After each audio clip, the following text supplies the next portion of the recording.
சமூக நீதினா சமூக நீதி. நீங்கள் 10.5 வன்னியர் கொடுத்தீங்கல்ல, எங்கள் ஐயாவே எண்ணி கொடுங்கங்கிறாரு. நீ எப்படி 10.5 கொடுத்தீங்க? சட்டமாக்கியிருக்கா, செயல்பாட்டுக்கு வந்திருக்கா? இப்போ வன்னியன் எனக்கு 10.5 வருதா? சும்மா வாய் வார்த்தையில் ஓட்டுக்காக சொல்லிட்டு போகிறதா? எத்தனை காலத்துக்கு இப்படியா மாத்துறது? எண்ணி கொடுங்க. சரி எண்றீங்க, எண்ணும் போது எங்களுக்கு 15 விழுக்காடு வந்துருச்சு. அப்போ என்ன பண்ணுறது? ஏற்கனவே பாதிக்கப்பட்டிருக்கேன் நான்.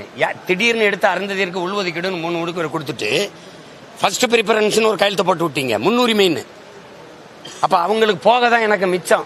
ஒரு கல்லூரியில் ஒரு பல்கலைக்கழகத்தில் 5 பேராசிரியர்னா எஸ்சிஏ எஸ்சிஏன்னு வருது. SC Arunthathiyar, SC Arunthathiyar, SC Arunthathiyar 4 போக 1 இருக்கு. அது தேவேந்திரர் இருக்கா, பறையர் எனக்கா, தேவேந்திரர் எனக்கா? யாருக்கு? ஒரு சீட்டில் நாங்கள்.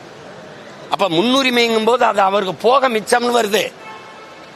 அப்போ சாப்பாடு என்னது? அவர் சாப்பிட்டு மிச்சம் வச்ச எச்சு கஞ்சி, மிச்ச கஞ்சி தான் எனக்குன்னு வந்துருது. அப்போ நான் பாதிக்கப்பட்டுறேன்ல, விளங்க. அப்போ பாதிப்புக்கு ஆளாயிருக்கிற நான் சொல்கிறேன், நீ எண்ணி கூட எடுத்து கொடுக்காத, அளந்து கூட அள்ளி கொடுக்காதேங்கிறேன். திருப்பி வாய் வார்த்தையாக ஓட்டு வரும்போது, தேர்வு வரும்போது வன்னியர் ஓட்டுக்க 10.5 போயிட்டீங்க. சட்ட வரைவு வந்திருக்கா? சட்டப்படி செயலாக்கம் பெறுதா? 10.5 படையாச்சு நான் பயன்படுத்துகிறேன்னா? இல்லை.